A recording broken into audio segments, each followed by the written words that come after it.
नमस्कार दोस्तों, आज आरआरबी ग्रुप डी का 19 दिसंबर का तीनों शिफ्ट का पेपर समाप्त हो चुका है। अगर मैं तीनों शिफ्ट की बात करूं तो तीनों शिफ्टों का जो लेवल रहा वो मॉडरेट लेवल का रहा। चलिए मैं मैथ्स के बारे में बात करता हूं। अगर मैं तीनों शिफ्टों की बात करूं तो तीनों शिफ्टों का मैथ्स का लेवल मॉडरेट लेवल आप बोल सकते हैं और 4 से 5 सवाल हर शिफ्ट में कैलकुलेटिव सवाल आए।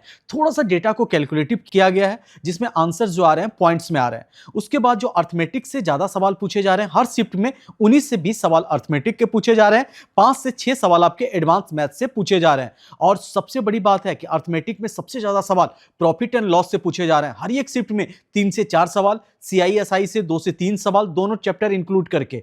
उसके बाद परसेंटेज से भी 1 से 2 सवाल। उसके बाद अगर मैं बात करूं टाइम एंड वर्क और पाइप एंड सिस्टम, यहां से भी 2 से 3 सवाल हर एक शिफ्ट में बन रहे हैं। उसके बाद टाइम डिस्टेंस स्पीड से भी 2 से 3 सवाल। एक सवाल बच्चे बता रहे हैं कि सर कैलकुलेटिव आ रहा है, ट्रेन वाला सवाल, एवरेज स्पीड वाला सवाल तो आज भैया तीनों शिफ्ट में आया है।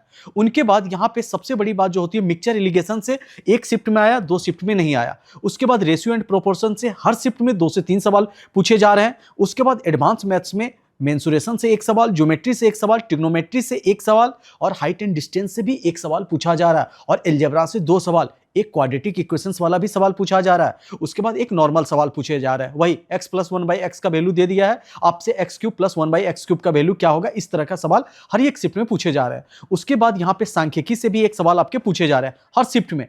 आसानी से आप आराम से मैथ्स में 20 से 22 तो आसानी से आप पेपर अटेम्प्ट कर सकते हैं। अगर आप रेलवे केडी लाइव पे जिस तरह से हम लोग करवा रहे हैं, अगर आप मेरा क्लास फॉलो करते होंगे तो आप आराम से 25 में 25 सवाल कर सकते हैं, क्योंकि मैं डेली 4 से 5 सवाल कैलकुलेटिव करवाता हूं। उसके बाद अगर मैं बात करूं रीजनिंग का लेवल, बच्चे बता रहे हैं काफी आसान।